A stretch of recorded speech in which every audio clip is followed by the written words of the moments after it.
Okay, thanks, Danielle. Right, so today we're moving on to the very last part of our Marge, where we're talking about how we generate and evaluate. So firstly, just the quick slide to remind you what Marge is: motivate, attend, relate, generate, and evaluate.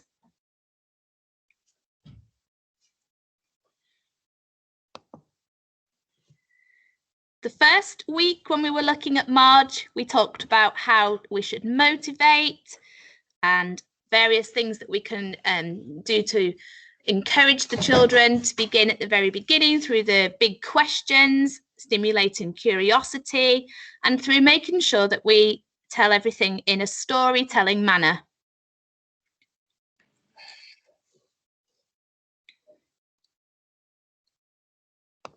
You do have this PowerPoint today. It's at the front of your pack. Then we also, the week after, last week, we talked about attending and relating. So we talked about how to make sure that we get children's attention immediately at the very beginning, the first 3 to 4 minutes of the lesson, how crucial they are. And we talked about what we could do to make sure that we hold and we grab the children's attention and we maintain it. And we talked about using the 3 C's: categorizing, comparing, and contrasting, and how important it was that we link schemas together.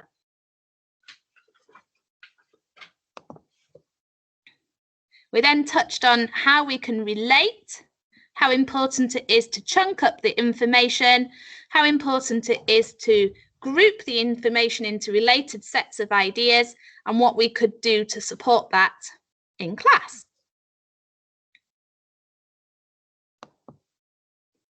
So today, we're going to move on to the next step: generate and evaluate. And the very first thing that came to mind when I was researching this, how to generate and evaluate, was basically this message: think it, say it, teach it. Because when the child, or we, if you use us as an example, if we think of an idea, we say it out loud and then we teach it to ourselves and then to others, it really retains in our memory and it means a lot more to us. So think it, say it, teach it is key. So I thought this was just quite nice that I read up about.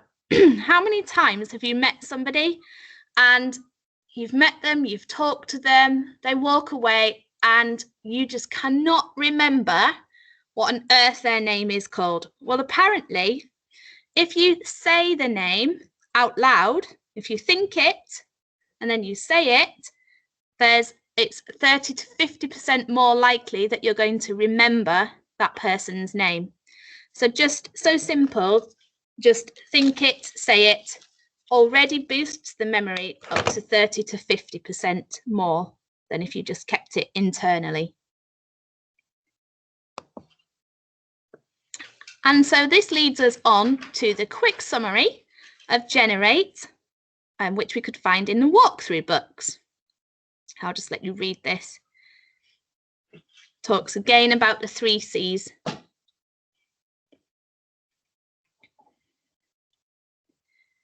The key part here is not to just say what they've learnt, but reframe it in their own terms.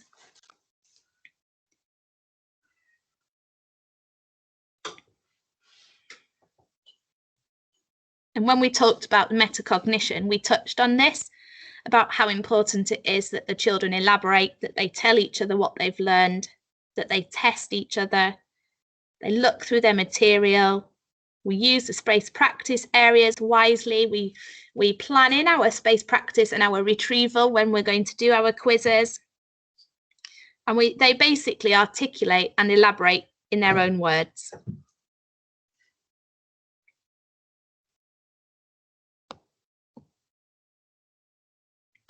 So what we're going to move on to do now is we're going to have a little go and see what we've learned recently. So this is a quick graphic schema here that I've started off for us with the 4 main areas. So vocab, questioning, feedback, and Marge. And what I'd like you to do, I'd just like you to have a go individually to start with, and just complete the graphic schema as to how much you know that you can remember about the vocab development, the questioning, the feedback, and Marge from what we've learnt. On the left-hand side, you can see that I've put categorise, compare, and contrast. They're just some tips from what we've been learning through Marge, how to do that.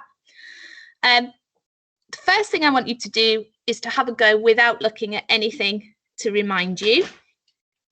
Then what I want you to do is have a look through the packs that I've made for you, and I've given you the PowerPoints for each of these things. The only one that's missing that didn't print, unfortunately, is the vocabulary development one, which you should be able to find in the files on Teams, CPD Teams. Go into files, type at the top, I think it's development of vocabulary, and the PowerPoint will pop up, and then you can see that on your screen. And then see if you can enhance your graphic schema. And then I want you to just do exactly what we do, we ask the children to do, trace it through and explain it to somebody in your phase, please. So the time is 3:45. We're going to have quite a bit of time to do this. I think there's like 3 activities in this session today, and I'm going to try and give quite a bit of time to each one. So if I give you about half an hour to do this, so it's 3:45 now. If we come back together at 4:15, please, that would be fantastic. So I think the easiest way to do this would just to make sure that you're still on mute and either leave your cameras on or switch your cameras off. And then at 4:15, I'll just quickly, because remember, I can't see you, so it's a bit awkward. So I'll just have to quickly shout out, is anyone from green, red, yellow support centre here? And just please respond to me, or else it's very difficult. So half an hour, see if you can do this first without looking at anything. What can you remember? Then have a look through the PowerPoints, etc. Then articulate it to someone in your phase, and then that should be the half an hour up. Okay. Is there anything I can help anyone with before we get started on that?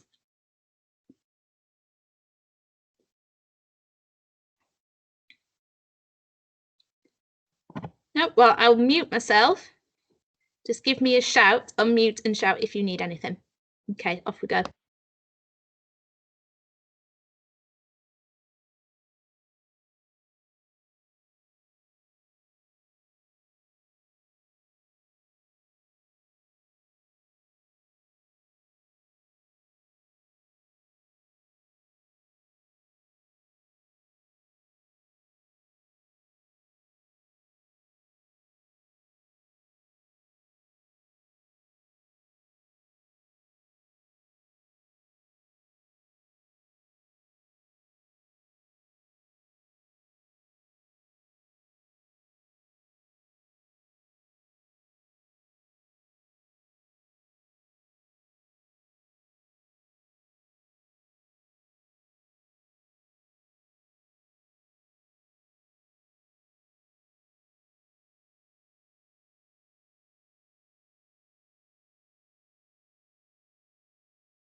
Hi, Eve.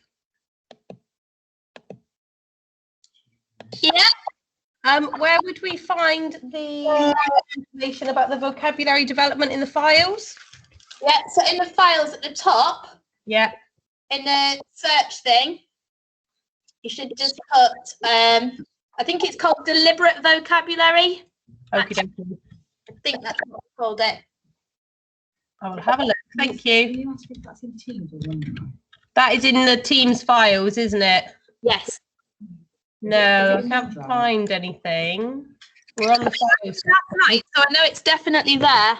It just wouldn't print today. Hang on. Let me have a play. I'll find it. Thank you.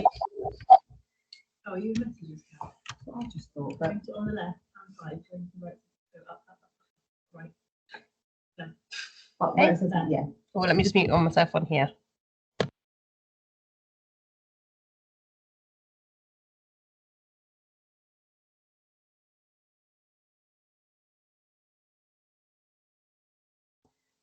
We found it. Thank you very much. Good. Great.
Hi everyone.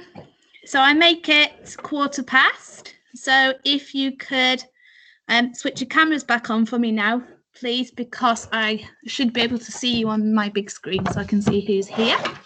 That's just easier.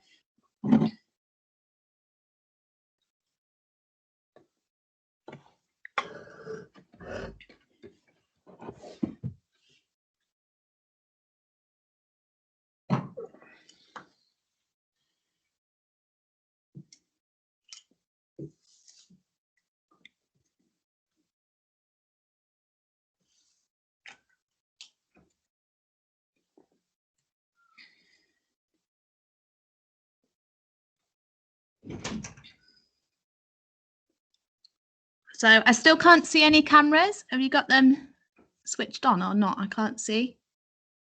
You're not on the app, are you, right? I don't know. Is anybody there? Could somebody say hello, please? Hi Eve, everyone's turned their cameras back on and everyone's back and looking at you. Okay, thank you. Okay, it's obviously the thing on my screen and I still can't see you, so that didn't work. Thank you. So what I thought we'd do now, I really hope that you felt that was useful. I know that we did here in Blue. We were having a conversation about how that really helped us. I was just wondering if we could start just getting little bits of feedback for each of the 4 parts. So not from everybody talking about everything, but if we just talk about 1 part each.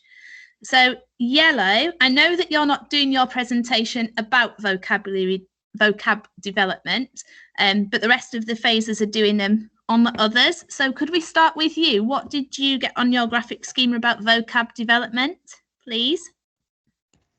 Hello. So on our vocab development, we put down tiered vocabulary. And then we put down the everyday focus specific and we drew a little triangle. And then underneath that, we put functional language and talking like a, and that was Amy's big push, wasn't it, on her new booklets for you all. We then added graphic organisers. We then put Ollie Cav, so the deliberate vocab development and his 5 steps. And then underneath that, we put Alex Quigley, closing the gap, and he had 7 steps. And that was everything we could remember looking back. Yeah, that's really good. That's great. Thank you. Oh, and last one actually, sorry. It was where we introduced the mindset toolset skill set. Yeah, perfect. And when you talked about it and you had the graphic schema in front of you and you managed to, and you talked it through, and do you agree? Does it really help to like kickstart your memory going? Does it bring the learning to the front of your mind again? Or what do you think? Yes, it did. And when we drew the little symbols, I think the symbols were a good part of one of the most important parts that we referred to. We looked at that one. Oh yeah, remember that part. Oh yeah, remember that part. Yeah, absolutely. Because remember when we did the Ollie Cav graphic organisers, and we had to do the graphic scheme, and then it was the dual coding part, wasn't it? That really helped everybody remember the sections. That's great. Thank you. Next would be on to questioning, which will be red block, please.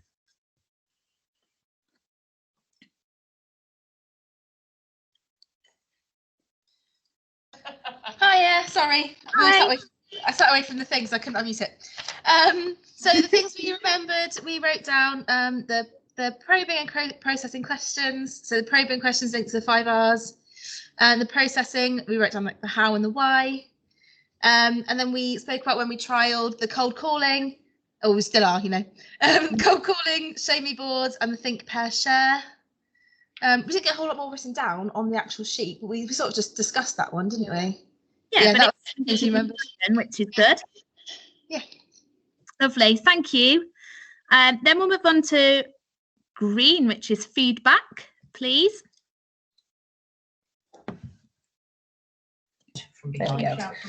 Okay, so we were talking about actions and we looked at redraft or redo, and we kind of linked that to our edit to embed it boards. Yeah. We had rehearse or repeat, and that builds confidence and fluency. Our revisit and respond, which is our reteach, and really important to identify a fresh set of questions. We had our relearn and retest, so to recall and engage. and then we had our research and record. Anything else from anybody? Well, obviously we have it linked in with the 5 R's, so it goes into that cycle of recognise, report, review and respond. And also with the perms and how we'd said all along that the P needs to be, well, the P and the E need to be incredibly specific, not just woolly, because otherwise the children don't get anything from it. Yeah, absolutely. I totally agree with you. Thank you. And Dan is going to feed back for Blue about Marge, which is a little hard because we haven't finished learning about Marge yet. So he's just going to talk about what we know so far. Yeah, so for Marge, we put motivate, attend, relate, generate, evaluate. Off motivate, we talked about telling a story. How can we inspire our children to tell a story about their learning? For attend, some of the things that stood out for us was the question that we had, I think it was last week. What does a child see when he or she enters the classroom? Yeah. We said the first 4 or 5 minutes of a lesson are really, really important.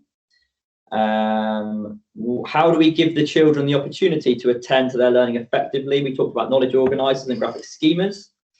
For relate, we said linking prior knowledge. For generate, we said we were moving knowledge from working memory to long-term memory. And then evaluate, we had a little bit of a discussion with Eve and Becky.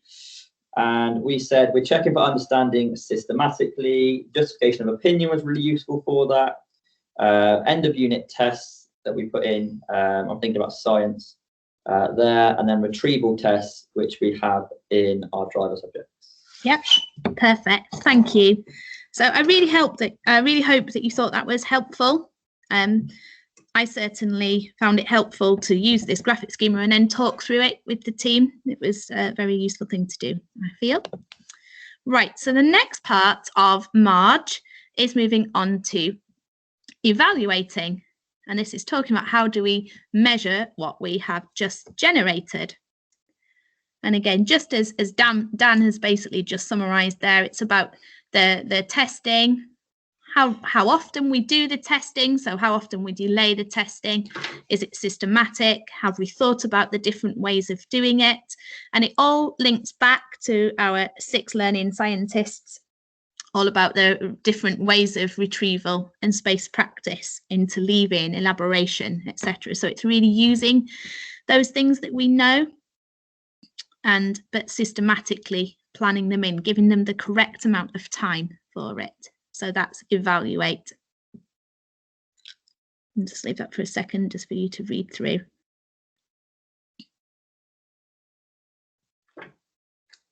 The bit that's really key from this is to avoid the illusion of familiarity. I can't speak today. Familiarity. I'm so sorry, I can't get my word out today. And that's so important, and that's what we're going to be talking about next. So here we are. The greatest enemy of knowledge is not ignorance, it is the illusion of knowledge. So when we think we know something, but actually it's only at very shallow surface level, we haven't gone into the deep knowledge, and that's where it's a danger. So I have a little bit of a story here because Marge is all about through storytelling. So I just thought I would share with you something. So, you know, many years ago, or not many years ago, about 5 years ago, I moved to Landrake. And one day I was in my front garden, I was doing some weeding because it's a terrible mess. And this lady came up to me and she was really smiley. And she was like, "Hi, Eve, how's it going?" And I immediately thought in my head, I know who this lady is, but I can't place her. And immediately I was thinking of all the different places that it could be. So at the end of the road, I have a pub. I was thinking, did I meet her in the pub at the end of the road? I was thinking, does she work at Mayflower? Because I'd only just started working at Mayflower and everything was new. It was a complete new context for me. Have I met her through my daughter? Have I met her walking around the village? I was just like, I just cannot place her. And it was a little bit embarrassing because at one point she obviously realised that I actually didn't know who she was, and she was chatting away to me, really friendly, really nice.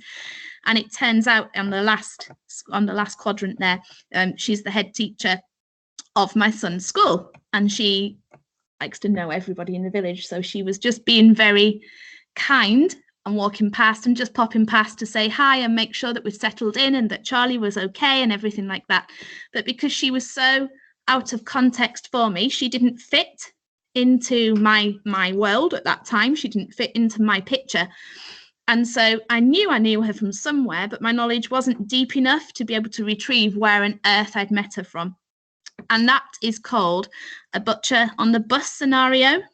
And if we just bear that in mind about the level of surface knowledge and how deep it goes and where it fits into our schemas, she didn't even come anywhere near on my schema. I was too busy thinking about my house, my work, my family. The head teacher down the road didn't come into my world at that point.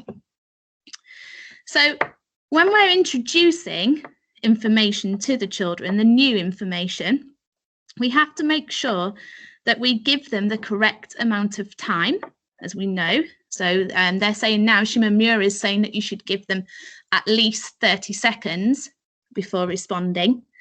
But when we're thinking about when we're testing their knowledge, when we're evaluating, how often do we do it?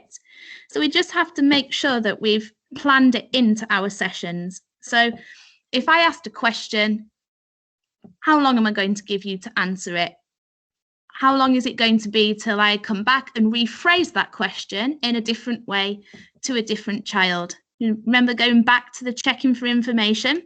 So we just need to be thinking all the time, not so much writing on our planning, but thinking about all the time as to how many minutes we're going to give this before we check for understanding. How many hours are we going to do? How many hours between the learning? So the little bit of interleaving in the middle.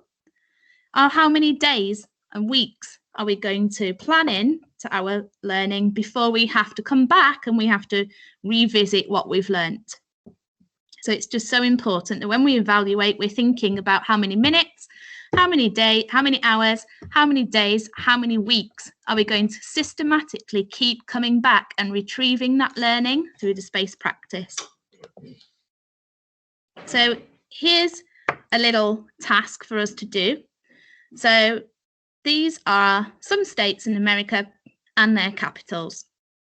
And here are just some play on words that might help you remind them. So Arizona and Phoenix, you could remember by a phoenix arising. Nebraska and Lincoln, so asking you to vote for him.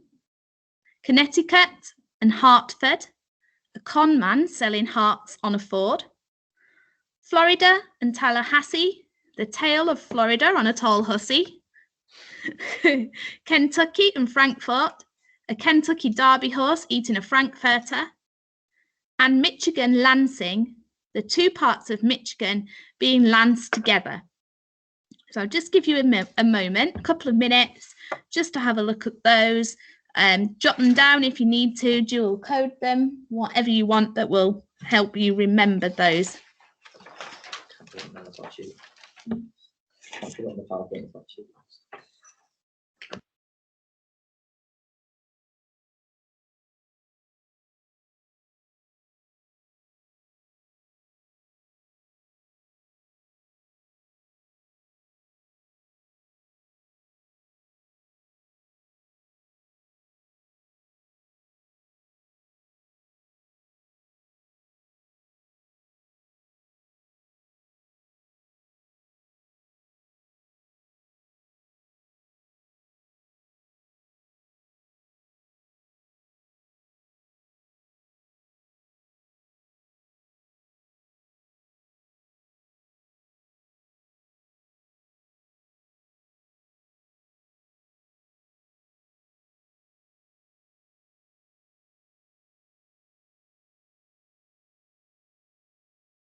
So I'm not sure if you can see us here, but I'm very impressed. Dan is dual coding to try and remember what the words are. So that's why I'll just give another couple of minutes because he's not quite finished yet. And obviously it's hard because I can't see anybody else. So Because it's a work of art.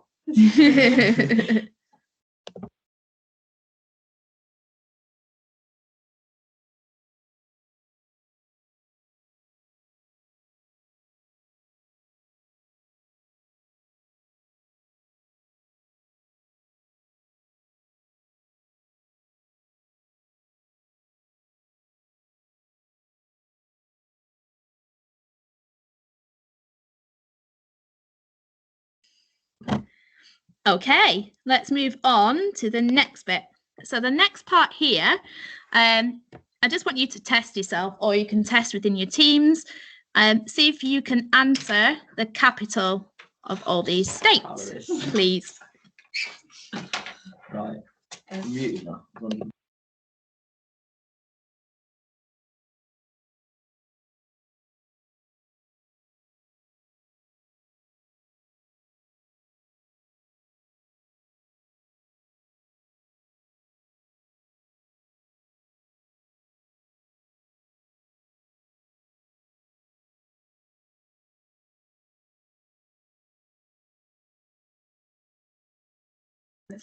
Oh, are we going to do that? So Dan and Becky have been testing themselves. So Dan found it easy to do when he had the piece of paper with his dual coding next to him. When I asked him to cover up his dual coding, obviously it was a lot harder. So now Dan's having a go at trying to remember it without using the dual coding pictures. Okay. So if you just have a go at doing that, and then we'll come back. There's one more slide for this little activity, and then we'll come back.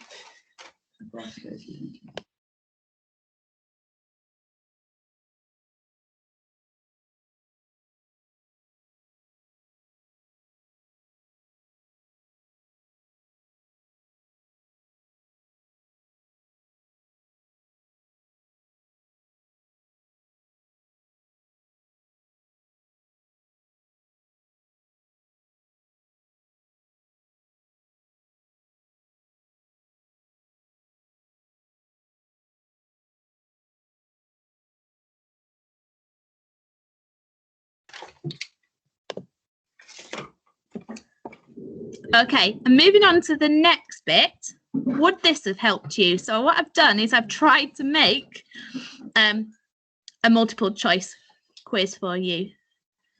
So have a look through and see if this would help at all. And then we'll do a little bit of feedback about how using some of these strategies may or may not have helped cement this into the memory.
Okay, so let's start with Dan this time. What have we got to do? Dan, just feedback, basically what you've just told me about how you found this process. Yeah, so I started off by dual coding the capitals. My pictures aren't very good. Got my feelings at the top there. Generally, this was fairly tricky, especially without the pictures. But I found the multiple choice bit at the end made it a lot easier, and I felt under less pressure as well when I had the choices there available to me. Yeah, and we were saying that the multiple choice to us as adults makes it, because of our background knowledge, our contextual knowledge, some of them look a bit ridiculous, but for a child, would it really? Or it might help them because it's low stakes testing. Any feedback from anyone else? What do you think, Yellow? Let's go with you. Hello.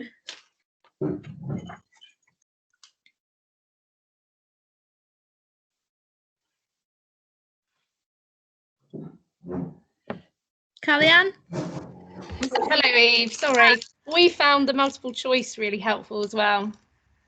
So I started with putting the capitals down in capital letters, and then so for the dual coding, and then the multiple choice really helped. Yeah. It's a bit like a safety blanket, isn't it? Like a safety net or something. Yeah. You're not so much under pressure. Yeah, absolutely. Thank you. Anyone from Red? We said, Eve, that year one obviously find the dual coding easier because the picture just makes it so much easier for year one. However, we found the multiple choice really easy, and we basically just said what you had said about the prior knowledge, because we have much more prior knowledge.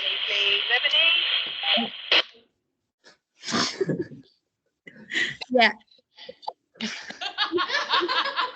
I'm not entirely sure what happened there. Yeah, I agree with you. Thank you. And Green, anything different? Anything new to add? What were your feelings?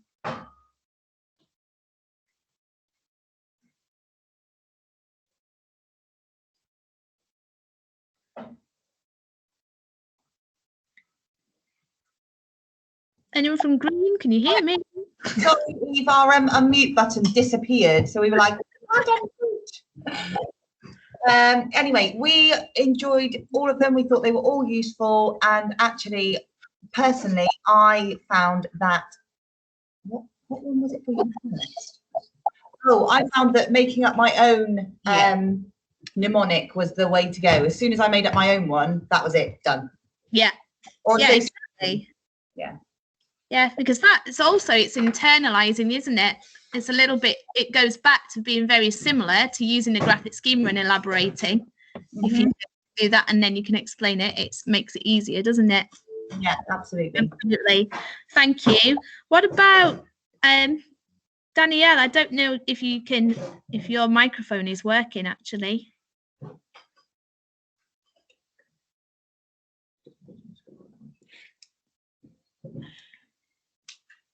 Maybe it's not. If it is, Danielle, just jump in. If not, don't worry. So the very last thing that we're going to do for the last few minutes is continuing this that we started last week. So thinking about the 7 strategies and which tools do we have to support the strategies, and how can we encourage pupils to categorize, compare and link the new ideas to the old ones. So I know we needed time to finish this because it was quite a hefty, chunky one. So I make it just after 22. So I reckon if we come back about 5 to, and then we can just quickly collate ideas and say goodbye. Okay, is that okay with everyone? Okay, see you soon.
Hi everyone. So I make it just before 5 to. So if we can come back now, please, if that's okay. Is there anything on here? We don't need to go through each one, but is there anything that anybody wants to jump in with and talk about what they've put so far? Becky, do you want to start us off? I'll go first. Becky's being brave. We talked about the tools that we use to help summarise. So the graphic schemas, the children being able to explain it to one another, the oracy and functional language booklets, saying it better and saying it again, or saying it again and then saying it better, and the displays, so the tiered vocab and the graphics on the walls. Yeah, perfect. Thank you. Anyone want to jump in with any of the other parts as well?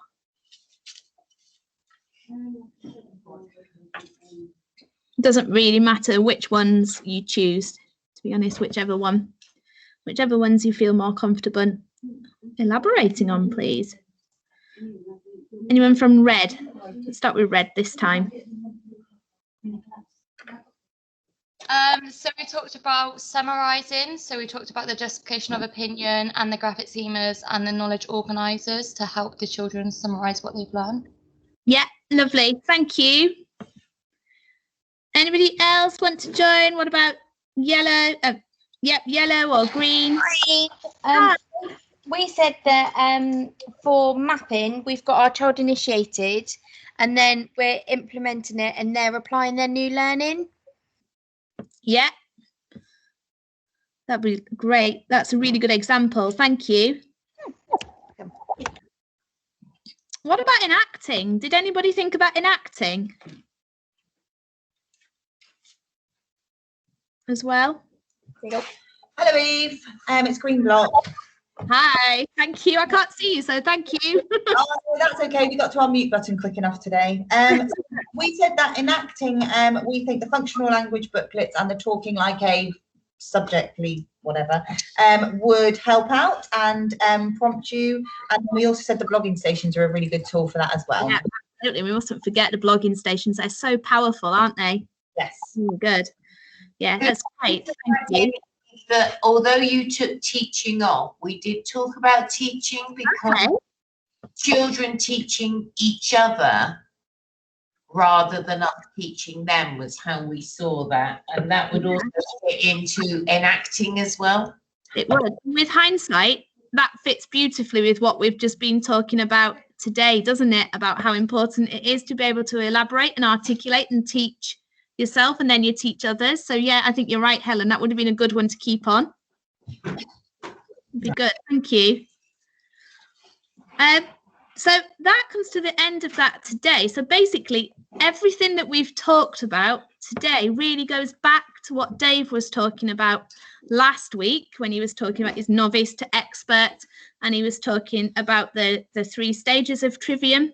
So everything that we've been learning recently all comes back to the trivium and developing confidence so that the children enough can question and explore and are then confident enough to be able to stand up and articulate and argue and debate and really explain themselves and to teach others, like you've just said, Helen. So thank you. That's really good. And I really hope that this has been useful for you. So the next week, on your CPD calendar, I checked the dates, and actually next week is not the LAT one. The LAT CPD is on the 19th of May. So next week is the first session where you can meet in your teams, and you can start to, if you've got any admin to do, because what we've done, we tried to plan week 5 as admin, but that is the LAT week. So if there's any data admin bits to do, swap it to next week, or you can use it to begin your PowerPoint and your presentation practice. So I put a quick Yammer poll out. So if you haven't had a go at that yet, please could you do it? I can't see who has written what. I can just see responses, and I can see that 10 people have done it so far, and I know that we've got 20 something in the group, so there's only about half that have joined it yet. So if you could just do those 2 quick questions for me, that would be really helpful. And hopefully this pack has helped you today. That's got the printouts of the main PowerPoints that we've been doing. Everything else that you need is on Teams. It's underneath files. And there's also, remember, there's the online video library that I created for you as well that you can watch that will help you do your PowerPoints and your presentations.